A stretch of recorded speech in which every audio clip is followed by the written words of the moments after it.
बंधू आणि भगिनींनो, शिव पार्वती मसाले या यूट्यूब चॅनलमध्ये आपलं पुनश्च सहर्ष स्वागत आहे। आम्ही आज तुम्हाला 1 किलो मिरचीचा घाटी मसाला व त्याच्यासाठी लागणारे मिरच्या व मसाले याचे योग्य प्रमाण तुम्हाला सांगणार आहोत। सर्वप्रथम आपण 1 किलो मिरची स्वच्छ निवडून वाळवून ही घेतलेली आहे।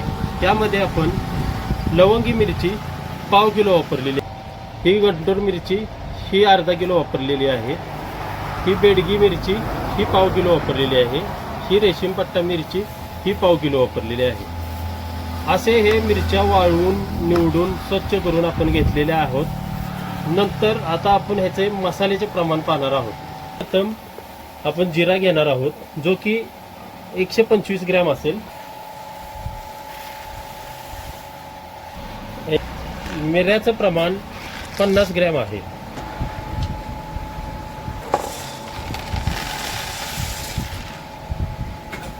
याच्यानंतर आपण लवंग घेणार आहोत जी 25 ग्रॅम असेल।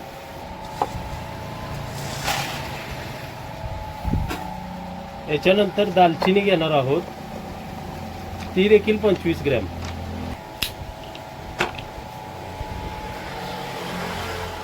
त्याच्यानंतर आपण शहाजिरा घेणार आहोत,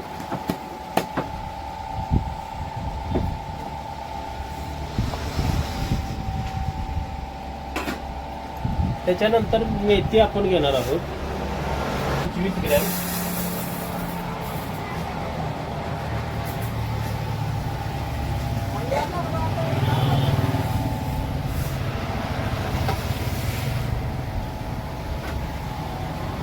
आपण मोहरी घेणार आहोत 50 ग्रॅम।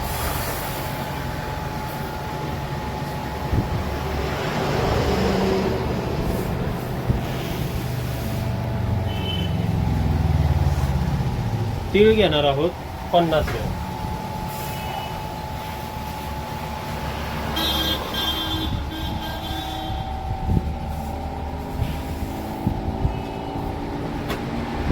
खसखस 20 ग्रॅम घेतलेली आहे। चक्रीफूल 10 ग्रॅम, मसाला वेलची 10 ग्रॅम, हे चिरफळ 10 ग्रॅम, लाल फूल 10 ग्रॅम राम, हे नाकेश्वर 10 ग्रॅम,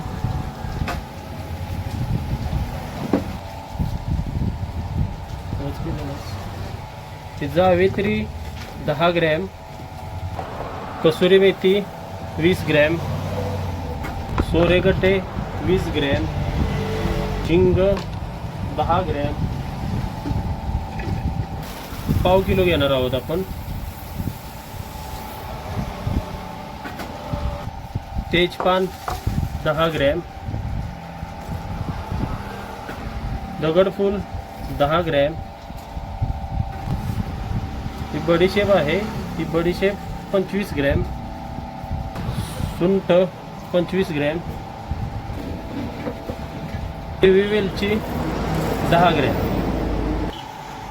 आता आपण हा सगळा खडा मसाला घेतलेला आहे। हा सर्व खडा मसाला याच्यातील ठराविक गोष्टी ह्या तेलामध्ये तळल्या जातील, ठराविक गोष्टी तेलामध्ये भाजल्या जातील, तर ठराविक गोष्टी ह्या कोरड्या भाजल्या जातील। ह्या सगळ्या व्हिडिओमध्ये पुढे तुम्हाला आम्ही सर्व दाखवणार आहोत। ह्या चटणीसाठी 1 किलो कांदा हा शिजवला जाणार आहे। त्याच्यानंतर ह्या चटणीमध्ये पाव किलो खोबरं वापरलं जाणार आहे आणि अर्धा किलो लसूण वापरलं जाणार आहे। ही सगळी प्रोसिजर आपण व्हिडिओमध्ये पुढे पाहणारच आहोत। तुम्हाला आता याच्या पुढे आपण पाहूयात की मसाला कोणते कोणते तेलामध्ये तळायचे असतात, कोणते कोणते मसाले तेलामध्ये भाजायचे असतात आणि कोणते मसाले फक्त कोरडे भाजायचे असतात। चटणीसाठी शेंगतेल वापरायचं आहे। आपण ह्या तेलामध्ये जे मसाले तळायचे आहेत ते मसाले आपण तळून घेऊयात। तसेच आपण इथे आता 1 किलो कांदा शिजवलेला आहे,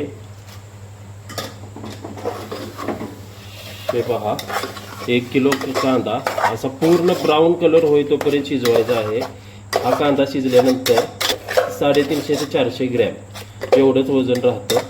आपण आता ह्या कांद्यामध्ये शेंगतेल वापरणार आहोत.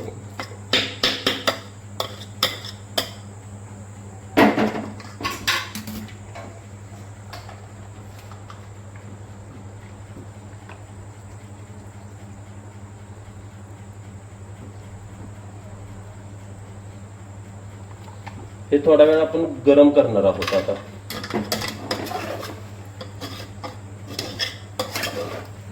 प्रॉपर कांद्याला पूर्णपणे तेल लागून द्यायचं आहे, जसं की व्हिडिओमध्ये दिसत आहे.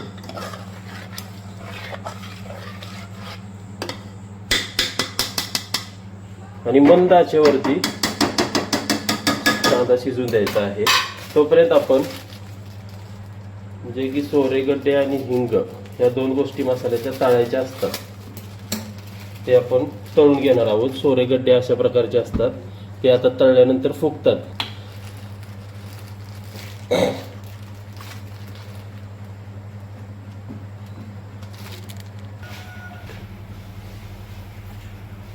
थोडे थोडे फुगायला लागलेले आहेत. हे तळताना एक काळजी घ्यायची आहे. हे सोरेगड्डे फुगताना असे एकदम फुगतात आणि तेल अंगावरती उडण्याची शक्यता असते, त्यामुळे काळजी घेऊन ही गोष्ट करायची आहे. हे पाहू शकताय तुम्ही.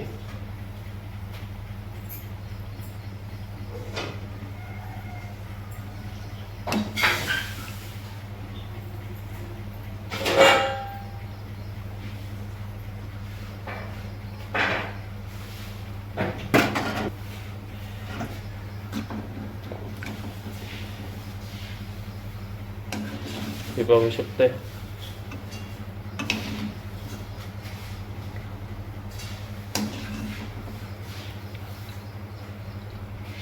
अशा रीतीने त्याच्यामध्ये हिंग जो आहे तो हिंग देखील तळून घ्यायचा आहे.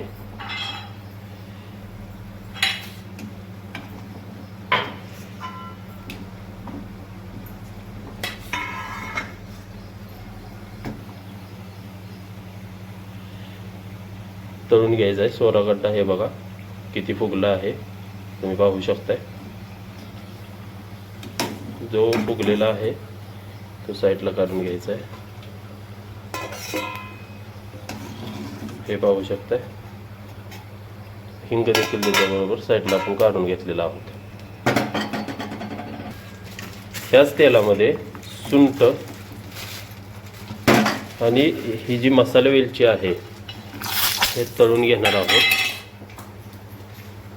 अगदी गॅस बंद केला तरी चालेल. हे तळताना तेल गरम असतंय, ह्याला आपण जास्त तळायचं नाहीये. अगदी थोड्या प्रमाणात तेलात भाजून घेतलं तरी चालतं. थोडीशी मसाला वेलची फुगते, हे पाहू शकता.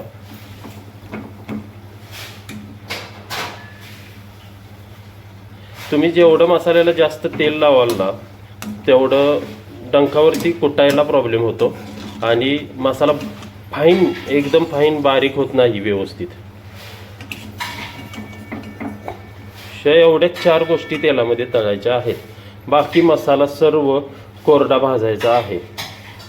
सर्व मसाला एकत्र करून कोरडा भाजायचा आहे.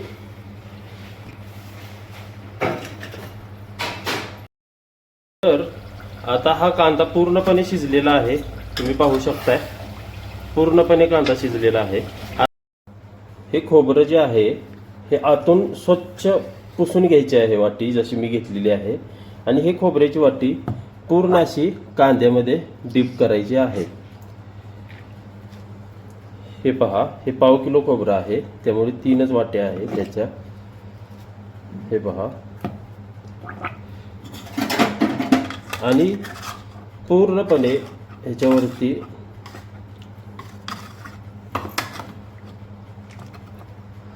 पूर्णपणे अशा कांद्यामध्ये वाट्या डीप करून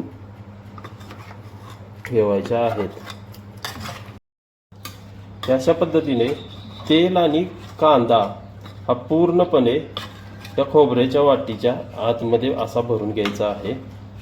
आणि ह्याचा फायदा एक असतो की खोबरं जळत नाही, तर त्याने कांद्याच्या पूर्णपणे खोबरं भाजून निघतं आणि पूर्णपणे त्याचा वास चटणीला व्यवस्थित लागतो. आता हे 2च मिनिटासाठी अगदी चुलीवरती किंवा गॅसवरती ठेवायचा आहे. हा जो सर्व बाकीचा गरम मसाला आहे तो आपण एकदम ड्राय रोस्ट करून घेणार आहोत. त्यासाठी फक्त कढई गरम करायची आहे. सर्व मसाला एकत्र करून ह्याला कोणत्याही प्रकारचं तेल वापरायचं नाहीये.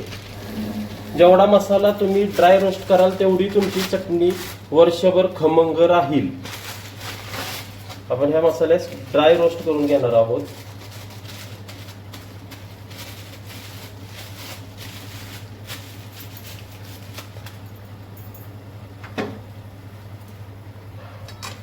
एकदम हलक्या मंद आचेवरती मसाला कोणताही जळून द्यायचा नाहीये. सगळे मसाले व्यवस्थित गरम करायचे आहेत फक्त.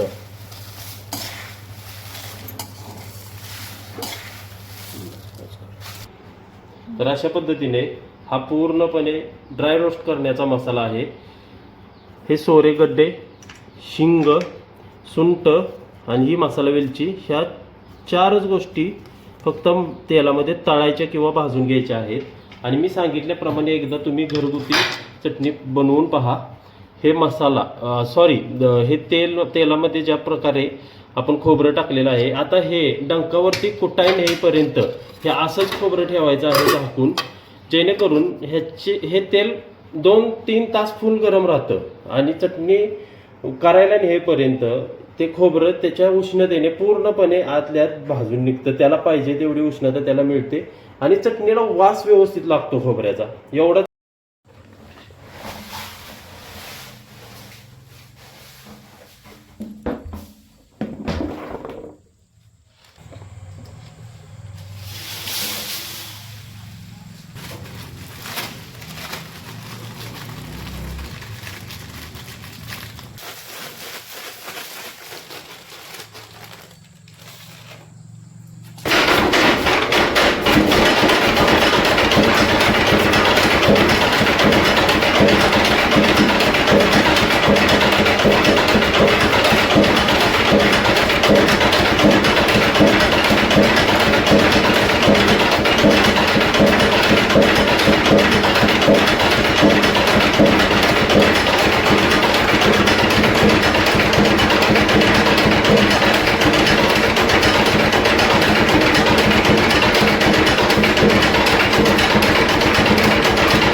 आपण आज 1 किलो मिरचीचा झणझणीत अशा पद्धतीचा घाटी मसाला बनवलेला आहे.